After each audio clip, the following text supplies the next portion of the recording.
데살로니가 전서 2장 13절에서 20절까지 말씀입니다.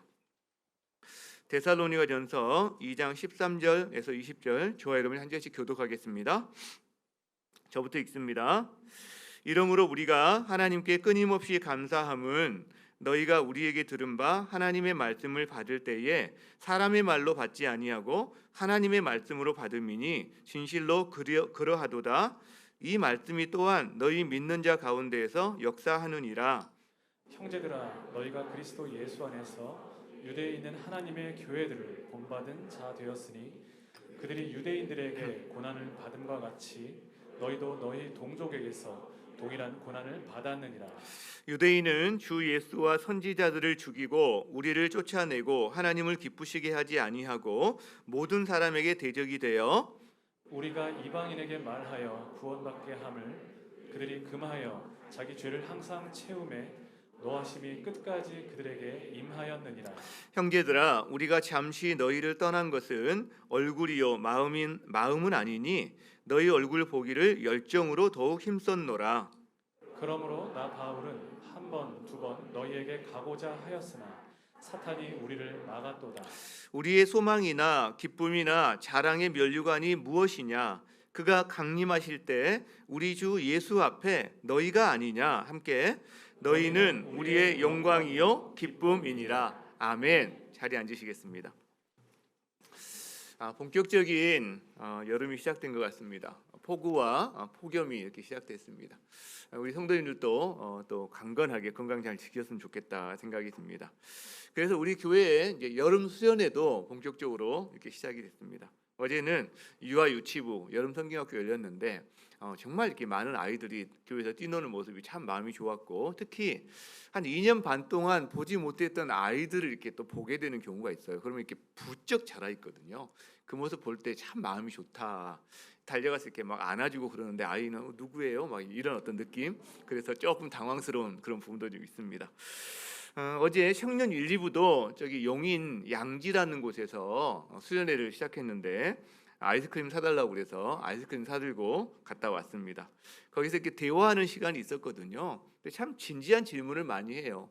무슨 연애에 대한 질문도 있고, 그리고 뭐랄까 청년 시절 진로에 대한 이런 질문들도 있는데, 주식과 코인에 대해서 어떤 견해를 갖고 있는지, 동성애와 혐오에 대해서는 또 목사님은 어떤 생각을 갖고 있는지, 이런 질문들을 막 합니다. 그래서 우리가 참 좋은 시간을 보냈는데, 거기 앉아 있는 이렇게 우리 친구들을 보니까 우리 교회 중등부 때 봤던 애들, 고등부 때 봤던 학생들, 이런 아이들이 커가지고 어느새 청년으로 앉아 있는 거예요. 그거 보는데 너무 마음이 좋은 거죠. 여러분, 제가 교회 담임 목사로서 우리 아이들이 이렇게 몸이 자라고 영혼이 자라고, 그래서 교회를 떠나지 않고 교회 안에 앉아 있는 모습을 보면 정말 이게 마음이 좋은 것 같아요. 여러분도 부모로서 여러분의 자녀들이 이렇게 나이가 들어가면서 몸도 자라고 정신도 자라고 영적으로 성장하는 모습 보면 여러분도 너무 기쁘지 않습니까? 그렇죠? 하나님도 그러실 거라는 생각이 들어요. 하나님도 마찬가지인 것 같아요. 근데 반대의 경우를 한번 생각해 보면 더 분명해집니다. 우리 아이가 나이가 들어가는데 몸이 안 자라요, 만약에. 그러면 걱정이 태산인 거죠. 왜 그러지?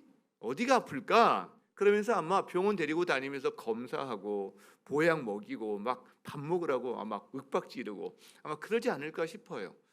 여러분, 하나님도 우리가 주님을 믿고 신앙생활을 시작했는데 몇 년이 돼가고 그렇게 하는데 우리가 만약 잘 안 자라는 것 같다, 정체돼 있거나 심지어 퇴보하는 것 같다, 그러면 하나님도 걱정이 태산 같을 거라는 거죠.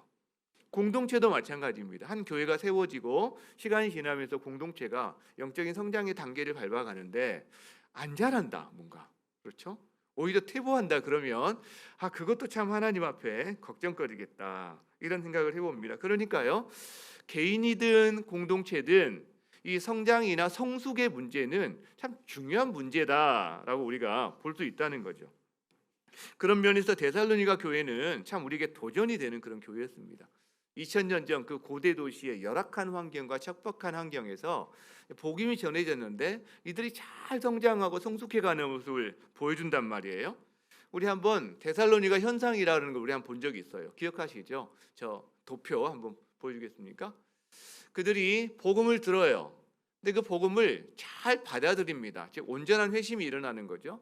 그리고 하나님 나라 복음으로 살아가는 사람들의 본보기를 봐요. 그런 다음에 그들이 따라해서 그들이 본이 됩니다.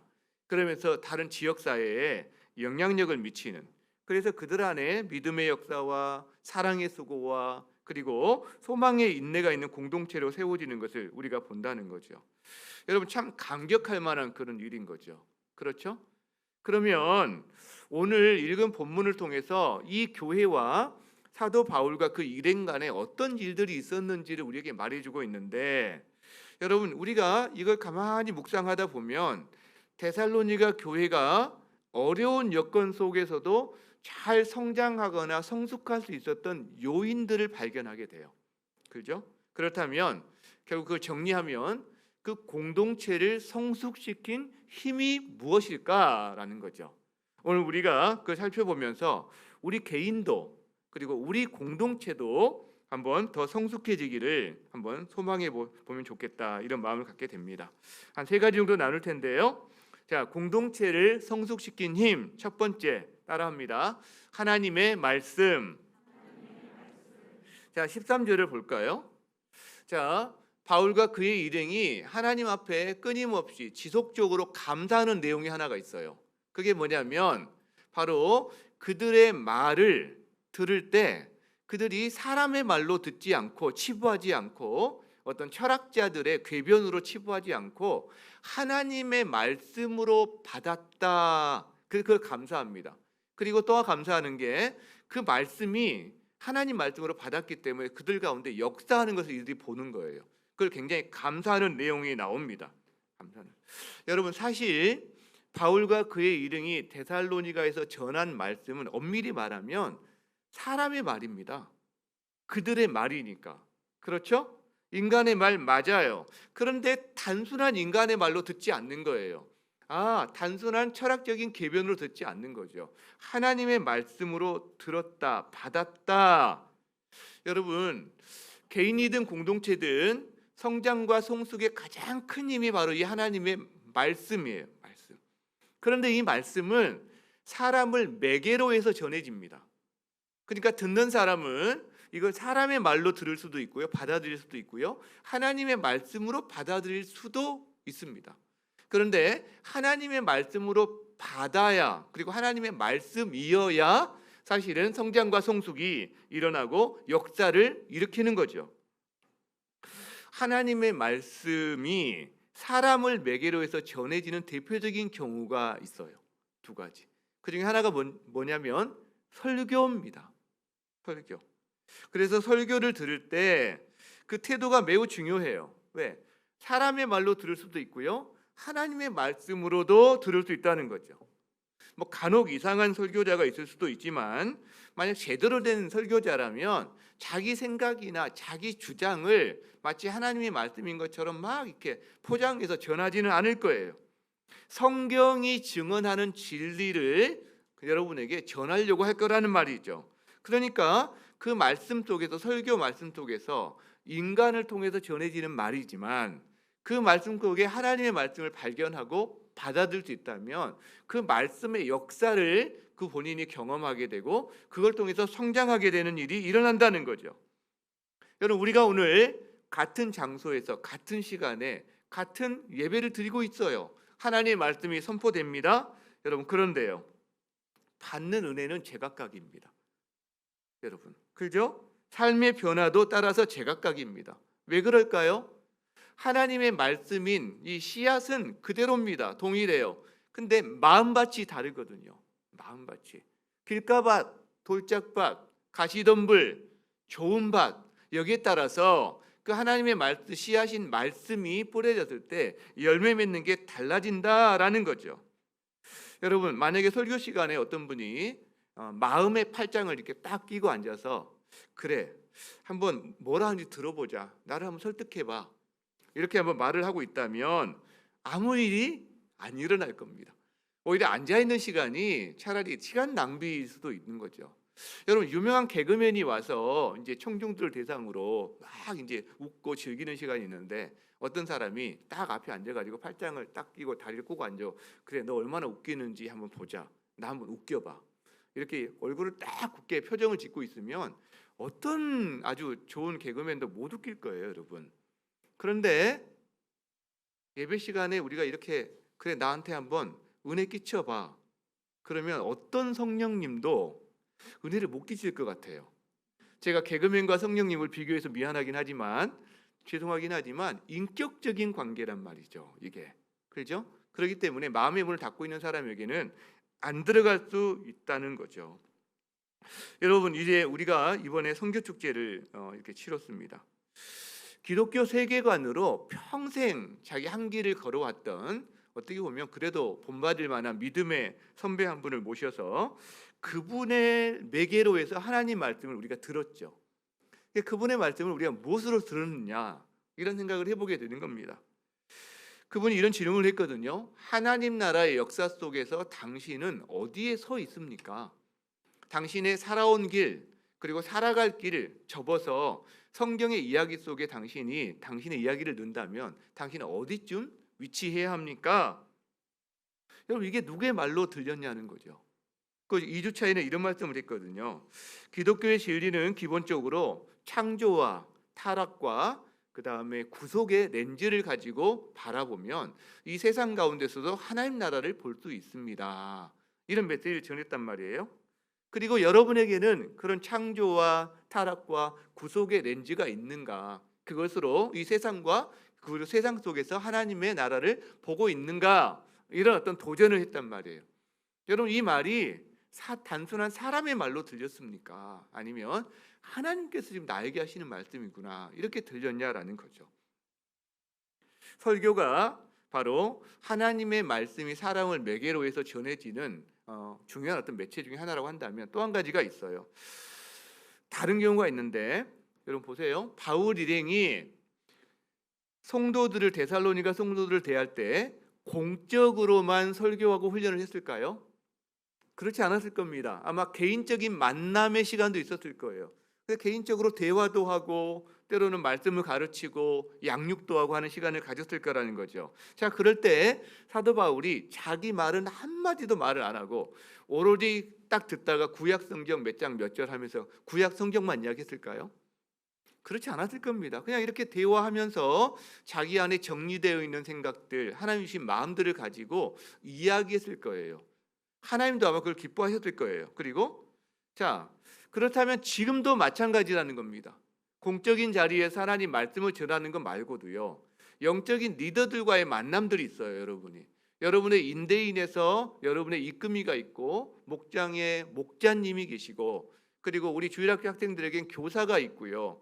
교회에 또 담임 목사인 저와 같이 또 교회의 영적인 리더들이 여러분에게 다 있단 말이죠. 자, 그러면 이 영적인 리더가 완벽하지는 않아요. 당연히. 그러나 하나님이 어떤 한 사람에게 사용하는 중요한 통로가 되는 때는 참 많습니다. 그렇죠? 그러니까 그 영적인 리더의 삶을 통해 그 영적인 리더를 통해서 하나님의 마음과 하나님의 말씀이 전하여지는 통로로 사용되는 때가 의외로 많다는 거죠. 제가 사전에 어떤 약속된 만남이 성도와의 약속된 만남이 있는 경우에는 되게 먼저 짧든 길든 기도로 이렇게 준비를 합니다. 왜냐하면 그 만남이 단순히 인간적인 어떤 만남으로 끝나지 않고 하나님께서 만져주시는 시간이 되기를 소망하는 그런 마음이 있으니까 그렇게 한다는 거죠. 기도하는 거죠. 그리고 기도하면서 때로는 성경 말씀을 준비하기도 해요. 하나님, 이분의 상황 가운데 제가 전해야 될 말씀이 있다면 알려주십시오. 그런데 어떤 경우에는 준비했지만 또 대화 가운데 전혀 다른 말씀을 구할 때도 많아요. 화살 기도하면서 하나님 이분에게 말씀을 주세요. 이제 그러면서 이렇게 하나님 말씀을 구해서 나누기도 합니다. 제가 이렇게 많은 만남을 가지면서 느끼는 게 있어요. 어떤 만남은요, 기쁨이 충만해요. 그 시간에 하나님께서 함께 하셨구나라는 이런 마음을 가질 때가 있어요. 그런데 그때 중요한 어떤 요소는 저의 충만함이 아니더라고요.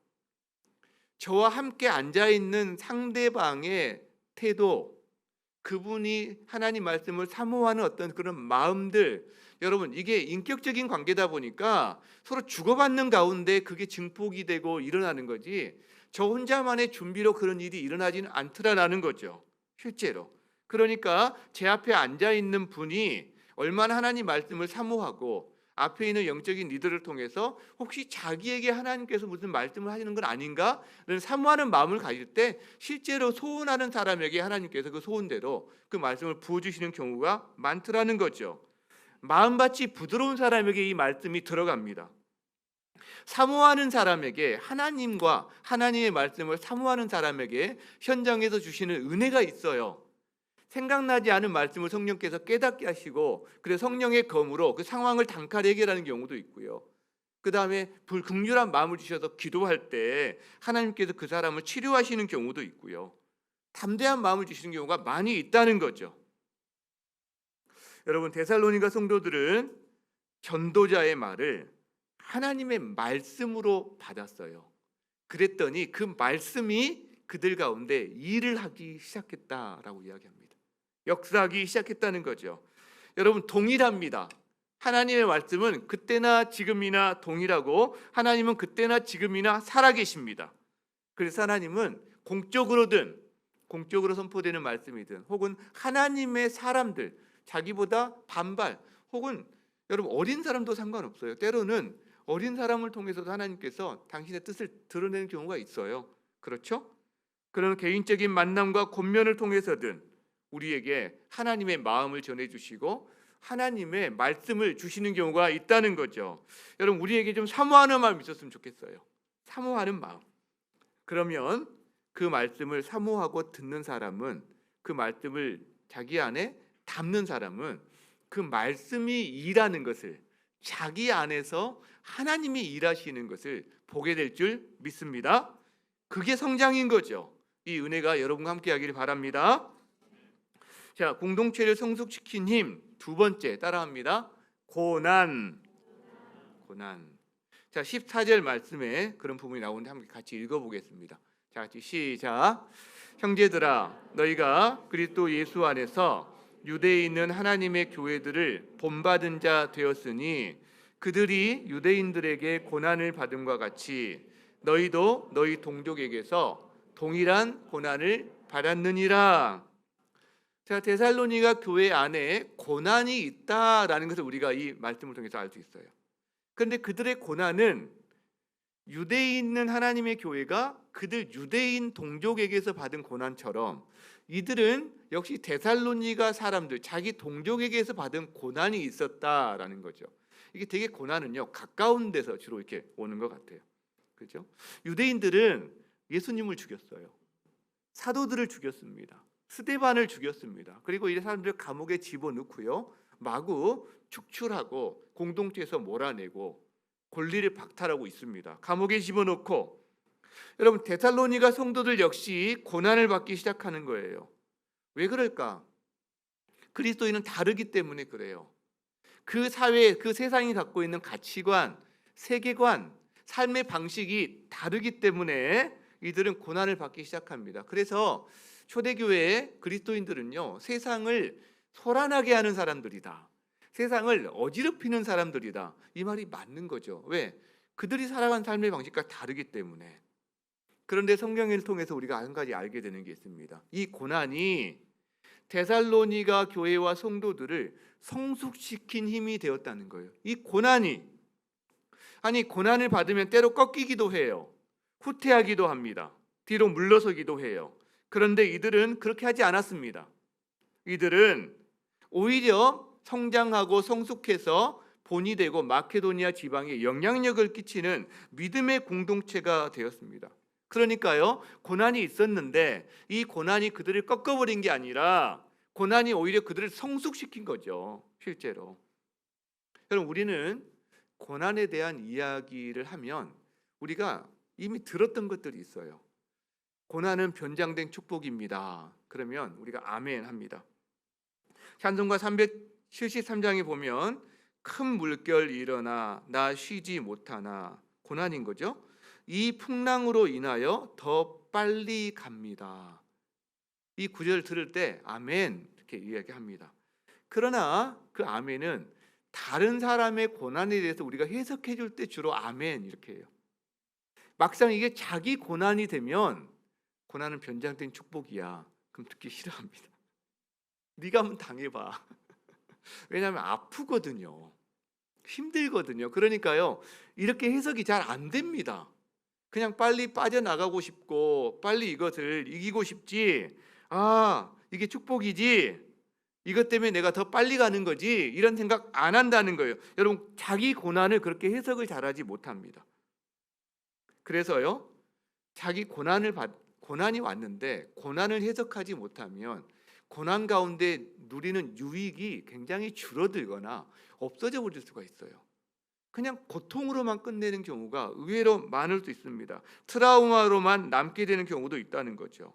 그게 안타까운 거죠. 고통 가운데 분명히 그 안에 분명히 축복이 숨어 있는데, 여러분, 우리가 한 가지 좀 더 알았으면 좋겠습니다. 고난에는요, 여러분, 두 가지가 있는 것 같아요. 고난에는 두 가지 고난이 있다. 먼저는요, 깨어진 세상에 살기 때문에 당하는 고난이 있습니다. 우리가 살아가면서 심각한 병을 얻기도 하고 경제적인 궁핍함을 경험하기도 하고, 요즘 특별히 좀 그런 시기잖아요. 그리고 뜻밖의 사고나 어려운 일을 당하기도 합니다. 근데 그 고난은 모든 사람이 당하는 고난입니다. 여러분, 코로나가 그리스도인은 걸리지 않는 거죠? 코로나가 그렇지 않거든요. 코로나는요, 그리스도인이나 비그리스도인이나 다 걸립니다. 이 깨어진 세상에 살면서 우리가 동일하게 가리지 않고 당하는 고난들이 있다는 거죠. 자, 그런데 그런 고난인데도 불구하고 많은 그리스도인들은 고난이 자기에게 오면 하나님께 때로 항변을 많이 합니다. 그 자체는 나쁘지가 않는데 왜 나만 겪는 고난이냐고요, 이런 식으로 하나님께 항변을 참 많이 합니다. 여러분, 근데 이게 하나님께 따질 일이 아닐 수가 있어요. 때로는. 왜냐? 깨어진 세상에 사는 사람이면 누구나 당할 수밖에 없는 고난이거든요. 그죠? 자, 그렇다면 오히려 하나님께 따지기에 앞서 사실은 감사할 것도 찾아봐야 됩니다. 아니, 지금까지 수없이 많은 사람이 아프고 사고를 당했는데 내가 지금까지 건강하게 사고 없이 지내왔다면 보호해 주신 것도 있단 말이에요. 거기에 대한 감사도 있고요. 그리고 우리는 설사 어려움과 아픔을 당하지만 그 어려움과 아픔을 당할 때 하나님이 없이 당하는 사람과는 차이가 있습니다. 믿는 사람은 두 가지 차이가 있어요. 첫 번째는요, 우리가 진정으로 그 고난에서 우리를 건져주고 고쳐주고 우리를 도와줄 수 있는 하나님이 계세요. 그리고 우리에게는 그 고난 가운데 함께 마음을 나누고 진정으로 함께 이루하면서 기도할 수 있는 공동체가 있어요. 믿음의 공동체, 기도해 줄 수 있는 공동체. 그냥 안 됐다, 안 됐어, 이런 정도가 아니라 기도해 줄 수 있는 공동체. 이 두 가지가 차이점이거든요. 동일한 고난을 당합니다. 우리는 믿는 사람과 믿지 않는 사람 상관없이. 그러나 우리에게는 하나님이 계시고 우리에게는 공동체가 있는 게 차이라는 거죠. 자, 만일 우리 가운데 그런 고난을 지나가고 있다면 우리가 그래서 불평 대신 항변 대신 감사를 좀 찾을 수도 있지 않을까? 그리고 하나님을 더 온전히 의지할 수 있지 않을까? 왜? 그분이 치유자시니까, 그분이 능력자시니까. 이게 오히려 그분을 경험하는 통로가 될 수 있으니까. 그리고 공동체에 알리고 뜨겁게 함께 기도하는 자리로 나갔으면 좋겠다. 왜냐하면 여러분, 기도 제목을 나누고 기도가 이렇게 모아지잖아요, 뭔가. 그러면 그게 하나님이 일하시고 하나님이 영광 받으신다는 사인인 경우가 참 많습니다. 기도 제목을 나누었는데 아마 기도가 일어나요. 여기저기서 계속해서 기도가 나누어져요. 그러면 거기에 그 사인인 경우가 진짜 많다라는 거죠. 그게 깨어진 세상에 살기 때문에 누구나 당하는 고난이 한 가지 고난이라고 한다면, 두 번째 고난이 있죠. 하나님 나라 백성답게 살려 하기 때문에 당하는 고난도 있습니다. 데살로니가 교회와 너희 백성들이 당하는 고난은 바로 그런 고난입니다. 왜 그러느냐? 여러분, 교회의 이중적 성격 때문에 그래요. 교회는 이 물리적으로는 이 땅에 소속되어 있습니다. 그죠? 우리가 지금 죽전이라는 곳에 이 교회가 건물이 있고 우리가 모이는 것처럼. 근데 우리 소속은 또 영적으로는 하늘에 속한 사람이고, 이 이중성이 이 교회의 신분이고 우리 성도들의 신분이에요. 그러니까 여기에 따라서 긴장과 고난이 찾아옵니다. 왜냐하면 이 땅의 가치관으로만 사는 게 아니라 우리는 하늘의 가치관, 성경적인 가치관으로 동시에 살아가는 사람들이기 때문에 많은 지점에서 충돌이 일어날 수밖에 없다라는 거죠. 그래서 성경은 믿는 자들에게 고난은 불가피하다라고 여러 번 반복해서 우리에게 말을 해줍니다. 로마서 8장 17절 같이 한번 볼까요? 자, 같이 한번 읽습니다. 시작. 자녀이면 또한 상속자 곧 하나님의 상속자요 그리스도와 함께한 상속자니 우리가 그와 함께 영광을 받기 위하여 고난도 함께 받아야 할 것이니라. 여러분, 고난과 영광은 동전의 앞뒷면처럼 같이 온다는 거예요. 실제로 하나님의 상속자라면, 그리스도와 함께한 상속자라면 그리스도가 받은 고난과 그 영광도 함께 받게 된다라는 거죠. 사도행전 14장 22절은 사도 바울이 사람들에게 돌에 맞아서 거의 죽어서 성 밖에 버려졌습니다. 그리고 그때 아마 삼층천을 다녀왔다고 하는데, 그리고 나서 깨어난 거죠. 그리고 자기 동료들에게 하는 말이에요. 제자들의 마음을 굳게 합니다. 너희 이 믿음에서 떠나지 마라. 머물러 있어라. 권합니다. 그리고 이야기합니다. 우리가 하나님의 나라에 들어가려면 많은 환난을 겪어야만 해. 자기가 돌 맞아 죽었는데 그걸 이렇게 해석해 주는 거죠. 자, 디모데후서 3장 12절에서는 자기의 사랑하는 제자인 디모데에게 아들 같은 디모데 그런 말을 나눕니다. 우리 같이 읽어봅니다. 시작. 무릇 그리스도 예수 안에서 경건하게 살고자 하는 자는 박해를 받으리라. 실제 그런 일이 일어납니다. 초대교회는 말할 것도 없이. 여러분, 우리나라도 그랬어요. 복음이 들어올 때. 일제시대에도 그랬어요. 강점기 때도. 신사참배 따라가든가 고난을 받든가 그래야만 됐다는 거죠. 여러분, 지금은 어떤가요? 고난을 받지 않아도 예수 믿는데 별 지장이 없어 보이는 시대를 우리가 살고는 있습니다. 그러나 고난이 전혀 없는 건가요? 아닙니다. 예수 믿고 정직하게 살려고 하면 직장에서나 사업하시는 분들 고난을 겪을 수밖에 없어요. 지금도 마찬가지입니다. 그러니까 더 교묘하게 고난이 숨어 있는 거죠. 여러분, 우리가 대가를 치르려고 하지 않으면 고난도 없습니다. 하나님 나라 백성답게 살려고 하지 않으면, 포기해버리면 고난도 없습니다. 그러나 그 결과가 있죠. 결과가 뭡니까? 주님과 동행할 수 있나요? 그렇게 해서 그 주님을 닮아갈 수 있나요? 우리의 신앙이 주님을 닮아가지 못한다면 우리 안에 성숙과 성장이 있나요? 없다는 거죠. 여러분, 저는 그런 생각을 해봅니다. 저와 여러분이 만일 지금 우리가 2000년 전 데살로니가에 사는 시민이라면 여러분은 어떤 삶을 선택할 수 있을까? 우리는 고난 없이 세상의 가치관에 발 맞추어서 내 주변 사람들, 친척들, 내 동기들, 사람들과 똑같은 삶으로 그냥 그 안에서 경쟁하고 좀 기쁨도 누리고 어려움도 겪으면서 그냥 그렇게 살아가는 사람을, 그런 삶을 선택할 것인가? 아니면 여기 있는 데살로니가 성도들처럼 고난을 겪더라도 그 이 땅에 이미 임한 하나님 나라 복음, 하나님 나라를 우리가 들어가는 삶을, 그리고 하나님 나라 백성으로서 삶을 선택하면서 씨름하면서 고생하면서라도 그걸 지켜내고 살 것인가? 여러분은 무엇을 선택하겠습니까? 2000년이 지난 지금 와서 보면 어떤 선택을 한 사람이 인생 제대로 사는 것 같습니까? 우리가 우리 앞에 닥친 문제에 대해서 당장은 너무 헷갈려요. 뭐가 좋을지. 그런데 한 10년, 20년, 길게 한 우리가 사후에 한 100년 정도의 우리 삶을 평가해 본다면 내가 현재 어떤 선택을 하는지가 명확해질 때가 많다는 거죠. 여러분, 1000년 뒤에 우리의 후손들이 2022년 이 시로를 살아가는 우리가 이때 어떤 삶을 선택했는지, 그들이 만약 선택할 수 있다면 그들이 어떤 삶을 선택할 수 있을까? 어떤 삶을 더 고귀하게 여길 수 있을까? 우리가 고민할 수 있습니다. 데살로니가 성도들은 고난을 피하지 않고 받아들였어요. 초대교회 성도들이 그랬습니다. 사도들 역시 예수의 이름 때문에 그들이 능력받고 매맞는 것을 그들의 특권으로, 여기고 기뻐했습니다. 여러분은 어떻게 하겠습니까? 예수의 이름 때문에 받는 고난이 있다면 피하겠습니까? 아니면 그거를 그냥 선택하시겠습니까? 성경은 계속 말합니다. 그리스도인이기 때문에 받는 고난이 있다면 그 사람은 복된 사람이다. 그리고 선물이고 특권이다. 그래서 많은 성도들이 이야기합니다. 우리는 환난 중에도 즐거워할 수 있다라고 말합니다. 여러분이 만약 주님 때문에 그리고 하나님 나라 백성답게 살기 위해서 받는 고난이 있다면 그 환난 가운데서도 즐거워할 수 있는 여러분 되시기를 주의 이름으로 축원합니다. 자, 세 번째, 공동체를 성숙시킨 힘 따라합니다. 분리. 자, 17절에 보면 이런 말이 있어요. 사도 바울이 데살로니가 형제들에게 말을 합니다. 우리가 너희를 떠났는데 지금 그들은 떠나서 지금 아마 아덴 혹은 고린도 이런 데 있는 거거든요.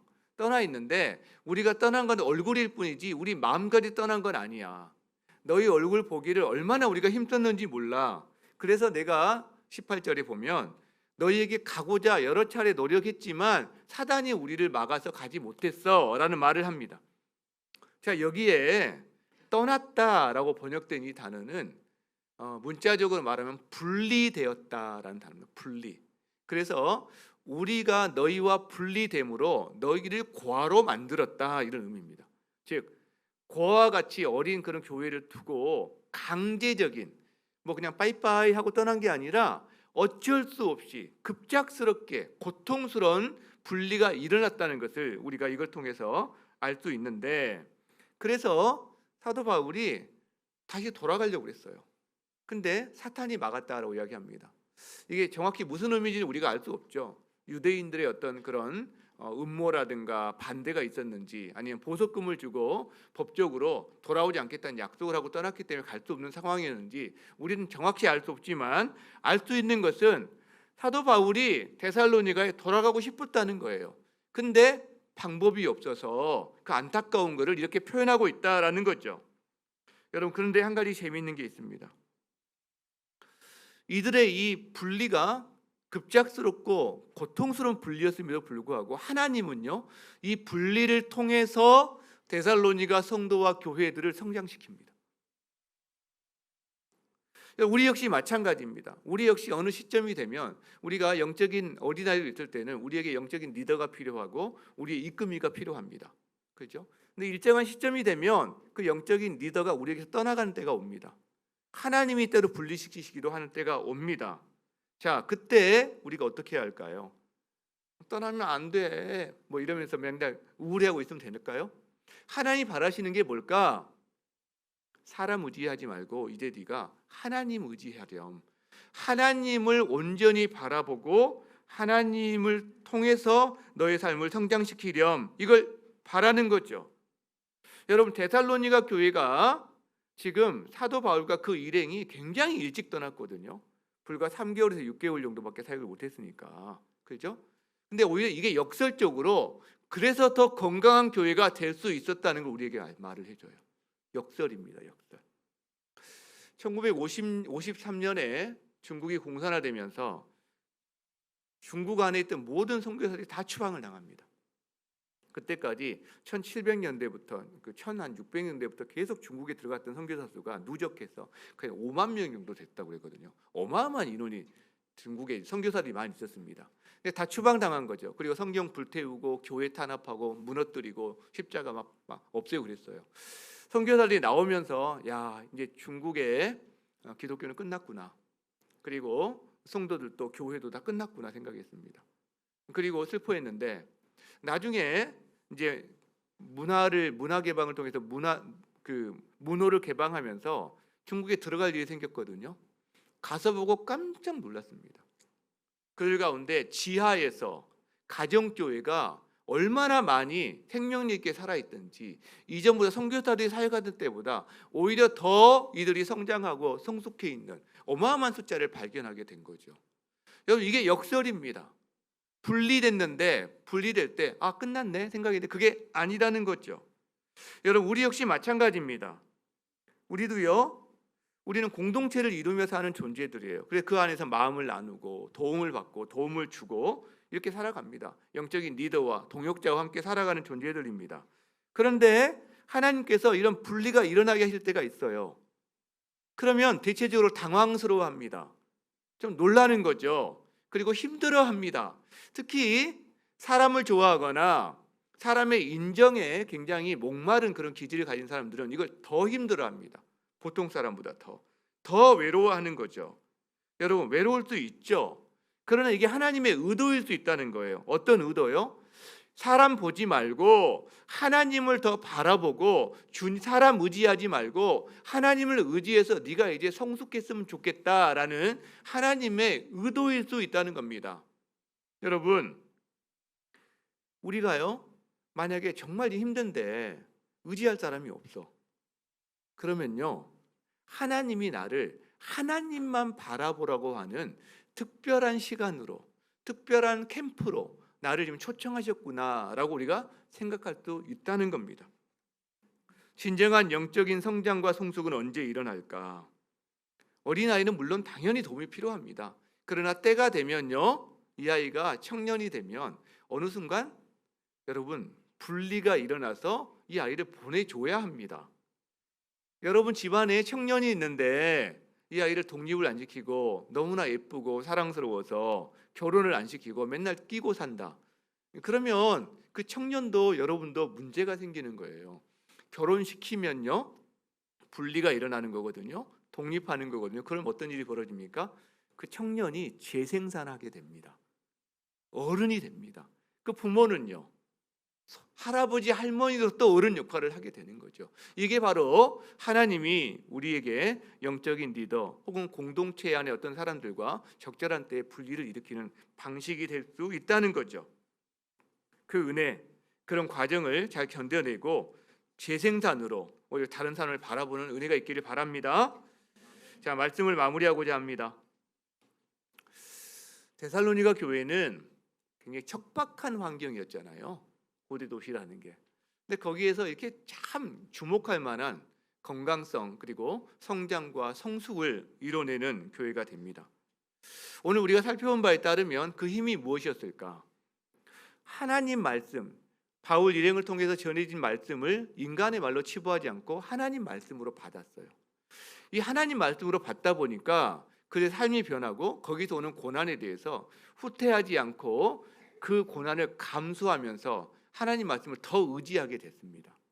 그리고요, 그 과정에서 이들은 분리가 일어났는데 그 분리를 통해 그냥 이제 힘들어 앉아 있는 게 아니라 하나님을 주신 그 말씀을 가지고 주님을 더 바라보는 통로로 삼았어요.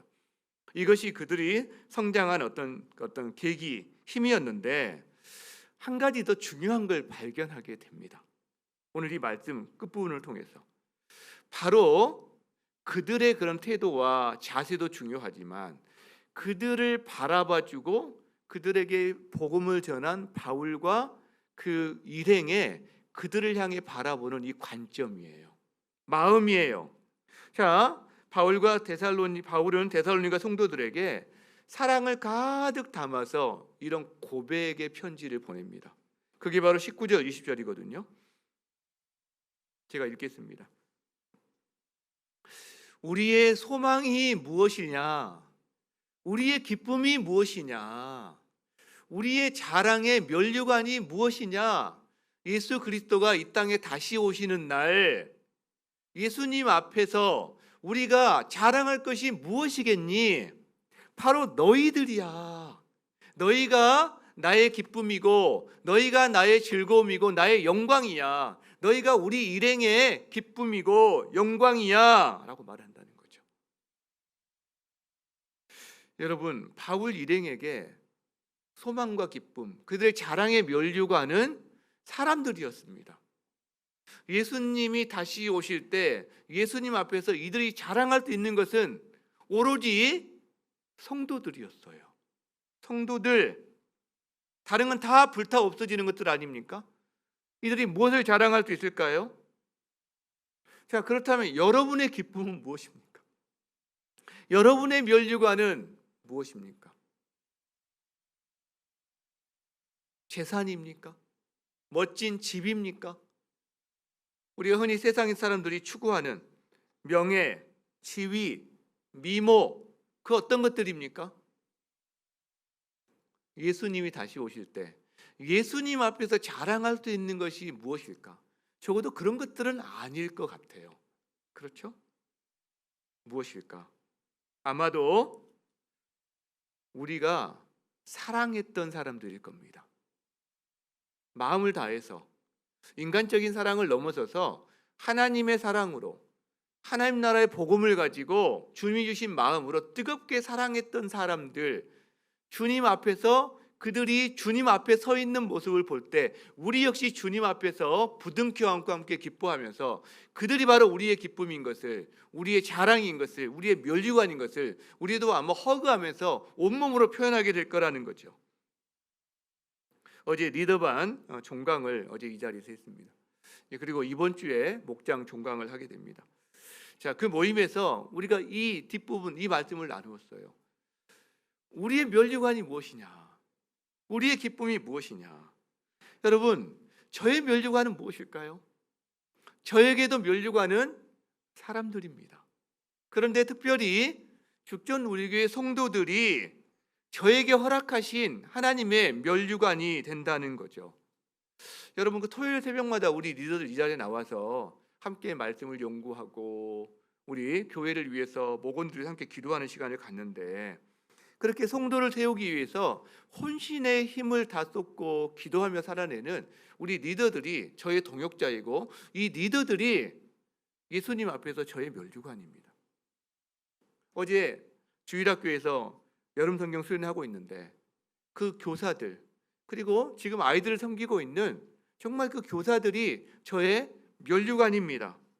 어제 수련회 가서 만났던 청년들, 눈을 반짝반짝하면서 하나님 앞에 살아가기 위해서 질문하고 이야기 경청하던 그 청년들, 그리고 그 청년들 여러 가지 사정이 있기 때문에 실언 안 하고 여러 우리 교회 어른들이 수시로 교회와 그 수련회 장소를 자기 차로 왔다 갔다 하루에 몇 번씩도 데려오고 데려가고 거기서 함께 기도로 중보하고, 그런 분들이 저의 면류관입니다. 그리고 제게 허락하신 사람들, 여기 이 자리에서 지금 예배 드리고 있는 인터넷을 포함해서 여러분이 하나님이 제게 허락하신 줄로 재어준 사람들이고 여러분이 제게 허락하신 면류관들인 거죠. 왜? 우리가 예수님 앞에 설 때에 여러분이 예수님 앞에 서 있는 그 모습을 본다면, 그리고 그 일에 제가 어떻게든 작게나마 여러분을 돕고 말씀으로 세우고 함께 사랑하면서 이 시간을 버텨왔고, 그래서 하나님 앞에서 우리가 다시 만날 수 있다면 서로에게 면류관이 된다는 거죠. 여러분, 여러분의 면류관은 무엇입니까? 여러분의 자랑은 무엇일까요? 예수님 다시 오실 때 주님 앞에서 함께 만나게 될 그 사람들이 여러분의 면류관이 될 것입니다. 이 땅에서 믿음 안에서 서로 사랑함으로, 뜨겁게 사랑함으로 그 믿음을 세워주는 사람들, 여러분의 면류관이 될 것입니다. 여러분 목장 안에 있는 목장의 식구들, 여러분의 목자들, 주일학교 아이들, 믿음으로 양육하는 여러분의 자녀와 손자 손녀들, 그리고 서로가 예수님의 제자의 삶을 살도록 서로 도와주고 격려하고 기도해 주었던, 사랑했던 그 사람들, 그 사람들이 여러분 서로에게 면류관이 될 겁니다. 그리고 하나가 더 있어요. 아직 예수님의 양의 우리에 들지 아니한 사람들이 있습니다. 그런데 우리의 사랑의 섬김으로, 우리의 복음 전함으로 그들이 예수님의 양의 우리에 들어와서 예수님 이 땅에 다시 오실 때 우리가 주님 앞에서 서로 만날 수 있는 사람이 된다면 그 사람들 역시 우리의 면류관이 될 것입니다. 서로에게. 그리고 우리는 그때 보게 될 거예요. 예수님의 면류관이 누구인지. 바로 납니다. 바로 여러분 자신이 예수님의 면류관이에요. 그걸 위해서 예수님이 자신의 생명을 주셨습니다. 그리고 잘 이 땅에서 주님과 동행하며 서로 세우고 하나님 말씀으로 성장하다가 예수님 다시 오시는 그날에 예수님 앞에서 서로 만날 수 있기를 주님께서 간절히 소망하실 것입니다. 내가 예수님의 면류관이다. 우리가 서로에게 면류관이다. 믿으십니까? 옆 사람 보면서 당신이 저의 면류관입니다. 우리 한번 서로 격려했으면 좋겠습니다. 그리고 이렇게 제가 예수님의 면류관입니다. 한번 제가 예수님의 면류관입니다. 우리 함께 찬양합시다. 내 마음에 주를 향한 사랑이 나의 말에는 주가 주신 진리로 나의 눈에는 주의 눈물로 채워달라고 두 손에는 주를 닮은 섬김이 내 삶에 주의 흔적이 남게 해달라고. 여러분 이게 뭘까요? 결국은 하나님의 마음 그리고 하나님으로 우리가 살았으면 좋겠다는 그런 표현이라고 생각합니다. 이 시간에 함께 그 마음 달라고 고백하면서 이 찬양 드렸으면 좋겠습니다. 찬양하겠습니다.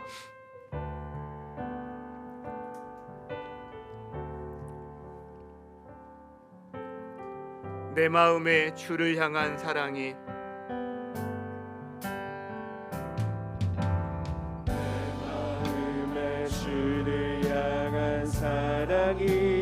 나의 말엔 주가 주신 진리로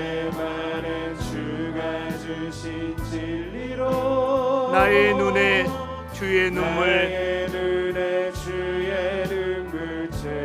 채워주소서. 내 입술에 찬양의 향기가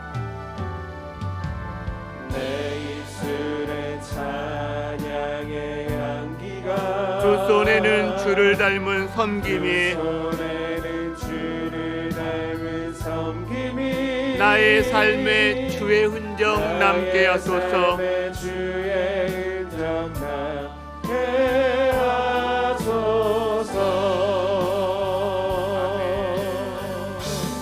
하나님의 사랑이 영원히 함께하리.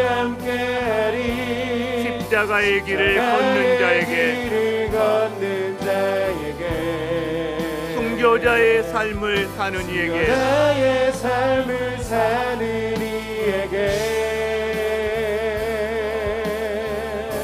조롱하는 소리와 세상 유혹 속에도 주의 순결한 신부가 되리라. 내 생명 주님께 드리리. 한 번 더 찬양합니다. 내 마음에 주를 향한 사랑이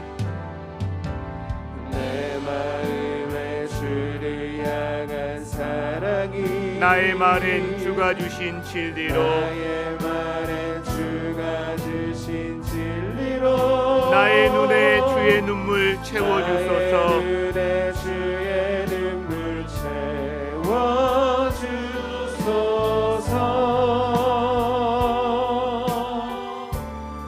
내 입술에 찬양의 향기가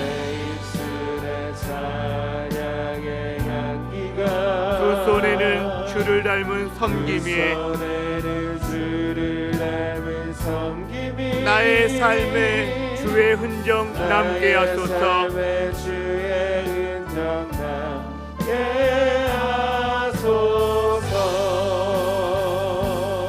아멘. 하나님의 사랑이 영원히 함께하리. 십자가의 길을 걷는 자에게 순교자의 삶을 사는 이에게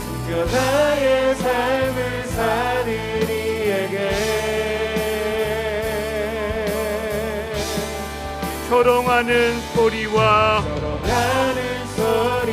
세상 유혹 속에도 주의 순결한 신부가 되리라. 내 생명 주님께 드리리. 내 생명 주님께 드리리. 내 생명 주님께